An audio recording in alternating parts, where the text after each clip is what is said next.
Louvado seja nosso Senhor Jesus Cristo. Nós estamos refletindo a leitura da carta aos Hebreus.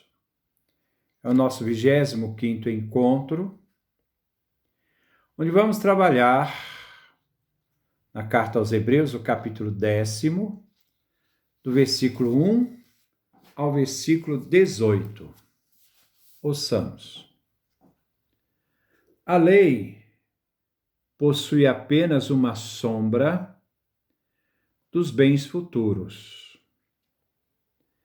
e não a realidade concreta das coisas.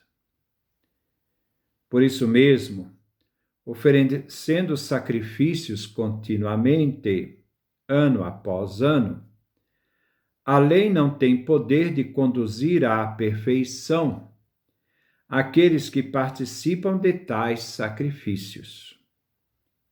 Caso contrário, será que não se teria parado de oferecer esses sacrifícios? De fato, os fiéis purificados uma vez por todas, doravante não teriam mais nenhuma consciência dos pecados.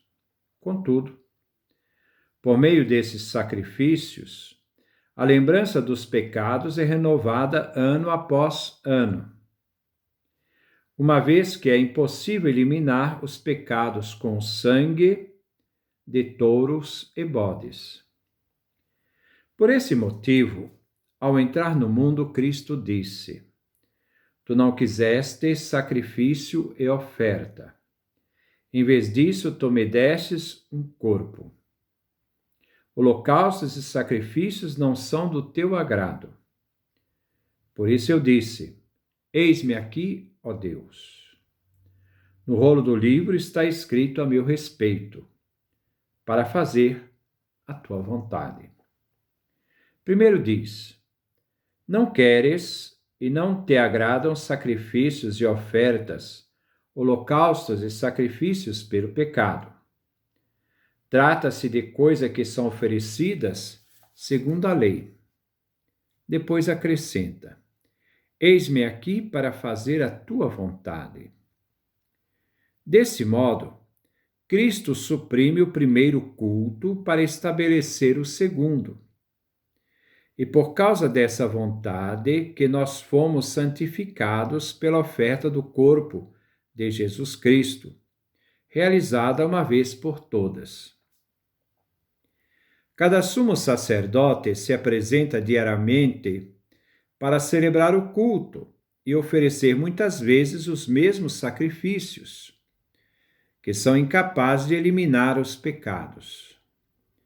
Jesus, porém, ofereceu um só sacrifício pelos pecados e se assentou à direita de Deus.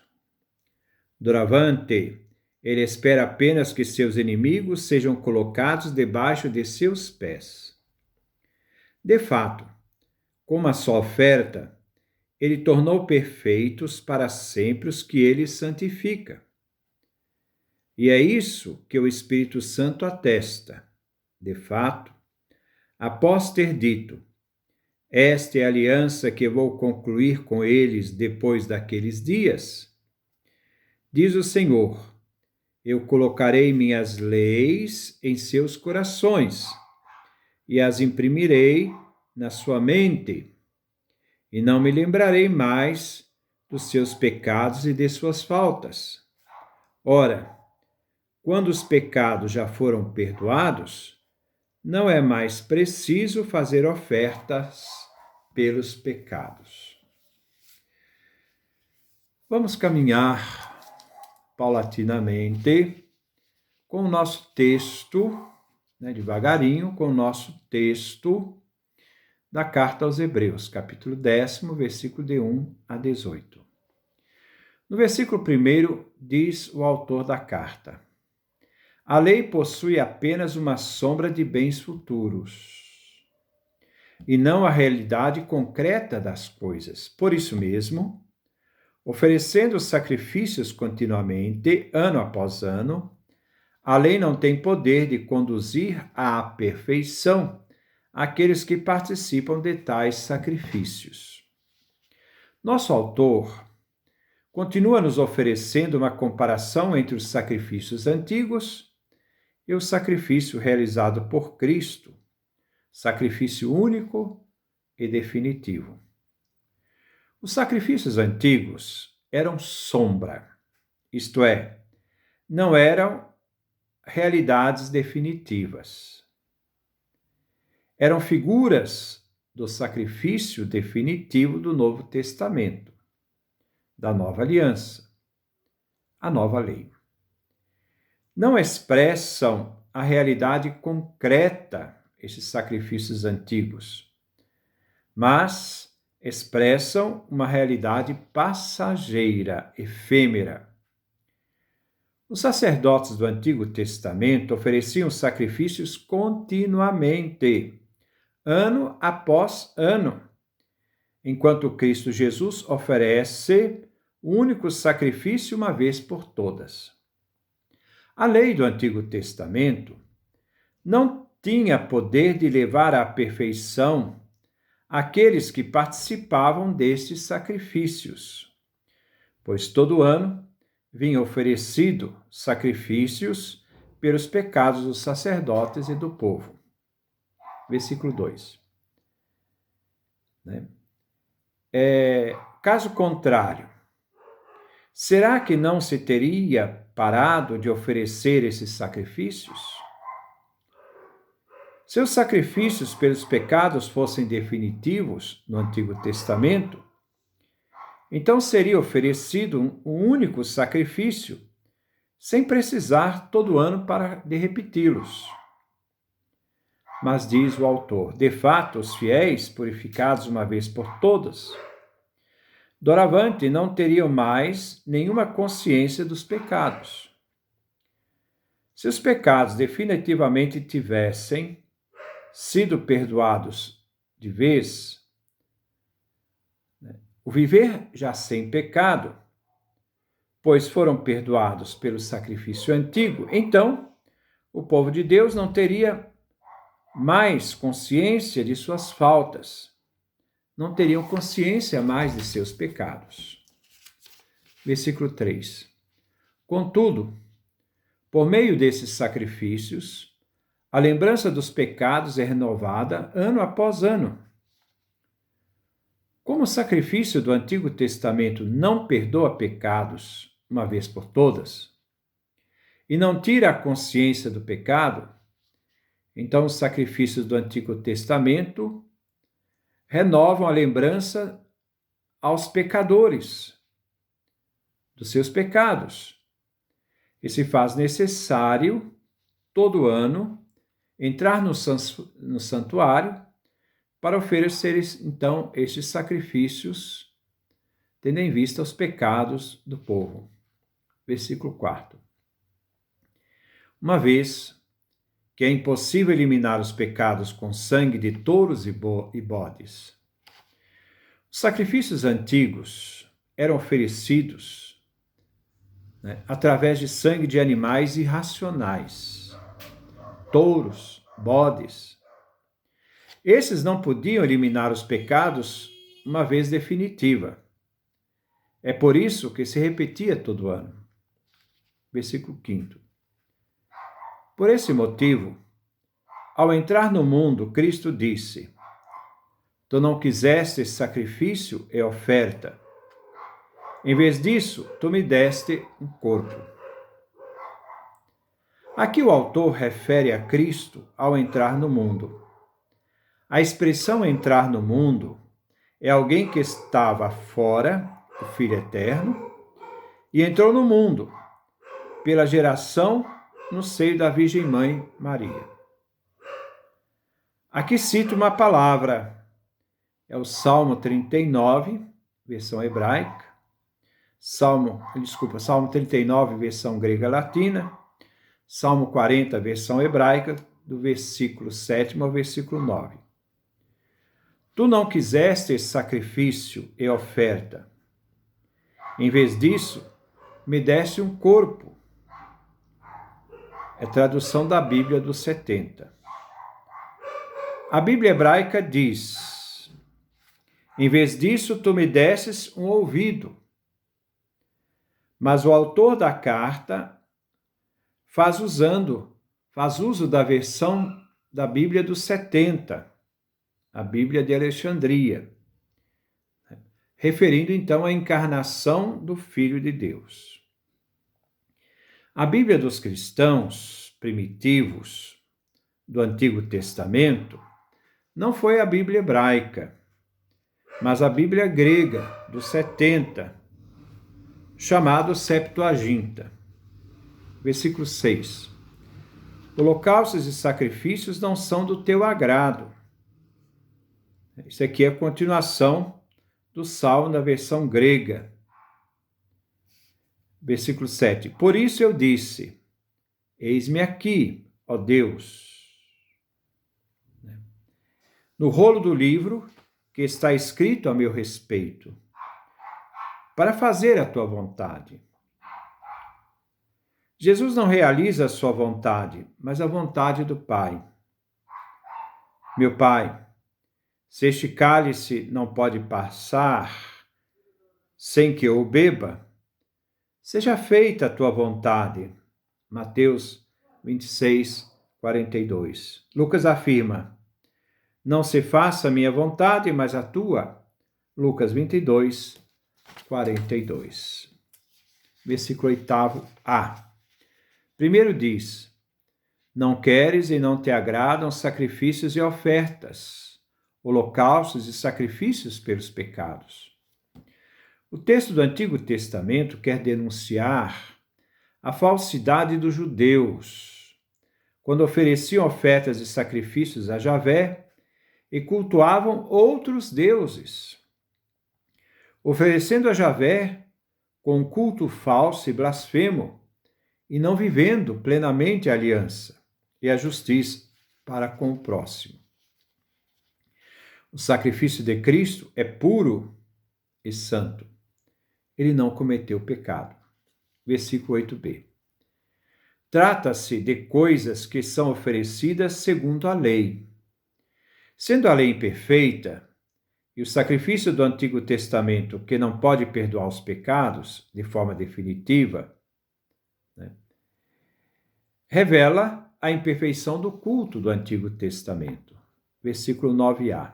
Depois acrescenta: eis-me aqui para fazer a tua vontade. Aqui se refere a Cristo, que veio realizar a vontade do Pai.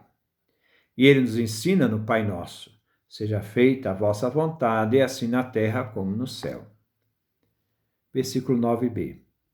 Desse modo, Cristo suprime o primeiro culto para estabelecer o segundo. Em Cristo, que veio, isto é, ele veio, é uma referência à encarnação, se fez carne, assumiu uma humanidade e fez a vontade do Pai, ele suprimiu em sua vida, no seu corpo, o corpo humano que ele assumiu em Maria, o culto antigo, o primeiro culto do Antigo Testamento, estabelecendo o segundo culto da nova aliança. Versículo 10. É por causa dessa vontade que nós fomos santificados pela oferta do corpo de Jesus Cristo, realizada uma vez por todas. A vontade do Pai veio realizada em Cristo. Em Cristo Jesus, fomos santificados, separados, por meio da oferta do corpo de Jesus Cristo. Atenção, corpo. A realidade humana que o Filho de Deus assumiu quando se encarnou na Virgem Maria. É neste corpo humano. Deus não tem corpo, Deus é espírito. É neste corpo humano, que na cruz que nós fomos santificados. E a oferta de Jesus é diferente do Antigo Testamento. Ela foi realizada, a oferta dele foi realizada de forma definitiva. Versículo 11. Cada sumo sacerdote se apresenta diariamente para celebrar o culto e sacrifícios que são incapazes de eliminar os pecados. O serviço sacerdotal do Antigo Testamento se mostraram ineficazes, incapazes, também inúteis, na função de eliminar, extirpar os pecados de forma definitiva. Versículo 12. Jesus, porém, ofereceu um só sacrifício pelos pecados e se assentou à direita de Deus.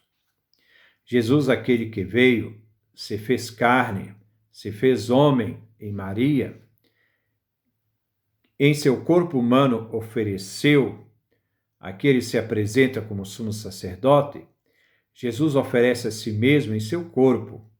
Ele ofereceu um só sacrifício. O corpo de Jesus foi oferecido em sacrifício. Ele é também a oferta. Ele se oferece a si mesmo pelos pecados. Onde? Na cruz, onde se lhe oferece em sacrifício. Ele assentou-se à direita de Deus. Aqui é uma referência à exaltação do Cristo, que sobe aos céus e se assenta à direita do Pai, como nós professamos lá no Credo. Versículo 13. Doravante, ele espera apenas que seus inimigos sejam colocados debaixo de seus pés. Este tempo de sujeição dos inimigos, Paulo relata na carta de 1 Coríntios 15, 25, 26. Capítulo 15, versículo 25 a 26. Pois é preciso que ele reine até que venha posto todos os inimigos debaixo dos seus pés. O último inimigo a ser destruído será a morte.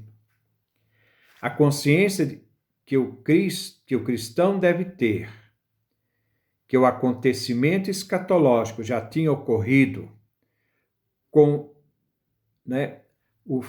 a oferta de Jesus na cruz, os fiéis podiam então assim aguardar com serenidade, por confiança, não por medo,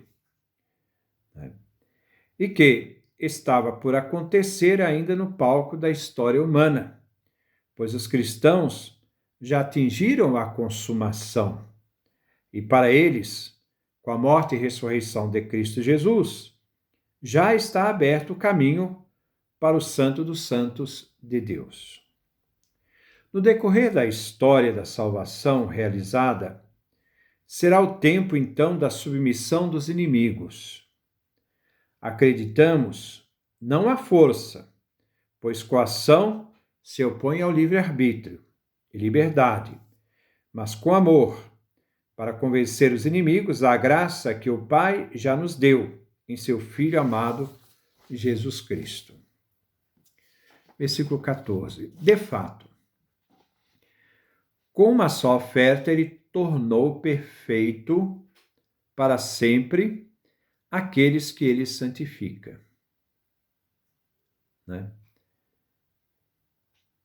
Aqui deparamos com a teologia alegre do catolicismo. Já participamos da graça. Não existe consciência de derrota, e sim de vitória em Cristo. Não existe aquela questão da visão do ser humano, derrotado, que não tem nada a oferecer a Deus. Realmente, a graça é que nos eleva. Então, essa realidade da salvação da realidade humana em Cristo Jesus faz um ponto positivo e alegre, não um ponto negativo. E Jesus, como a única oferta, e não com as múltiplas ofertas do Antigo Testamento, fez com que aqueles que foram santificados se tornassem perfeitos. Versículo 15. E é isso que o Espírito Santo atesta. De fato, após ter dito, é a terceira pessoa da Santíssima Trindade que é Deus, aquele que dá veracidade a tudo o que Cristo realizou, atesta as palavras de Cristo Jesus. Quais? Versículo 16. Esta é a aliança que vou concluir com eles depois daqueles dias, diz o Senhor. Eu colocarei minhas leis em seus corações e as imprimirei na sua mente. A nova aliança veio profetizada pelo profeta Jeremias. Aqui nós estamos no capítulo 31, no versículo 33 ao versículo 34. A aliança do coração. O povo de Judá havia traído a aliança do Antigo Testamento, aquela que havia sido feita em tábuas de pedra. O povo havia se curvado a outros deuses e justificado a violência e exploração do próximo, violando assim a aliança que Javé fez com seu povo no deserto. Esta nova aliança, prometida na época de Jeremias, encontrou total realização em Cristo Jesus, em sua oferta na cruz, realizando a vontade do Pai e selando assim com seu sangue a nova aliança. Versículo 17. E não me lembrarei mais dos seus pecados e de suas faltas. É uma aliança definitiva. É uma aliança nova, onde os pecados e faltas serão perdoados definitivamente, e foram em Cristo Jesus na cruz. Versículo 18. Ora, quando os pecados já foram perdoados, não é mais preciso fazer ofertas pelos pecados. O advérbio de tempo já. Em Cristo já foram perdoados os pecados, uma vez de forma definitiva. A consequência é que a partir de Cristo Jesus fica abolido os sacrifícios do Antigo Testamento, pois a partir do novo em Cristo não serão necessárias as ofertas pelos pecados. Jesus venceu o pecado e, vencendo o pecado, venceu também a morte. Que Deus nos dê a sua graça, a sua bênção, a sua face resplandeça sobre nós.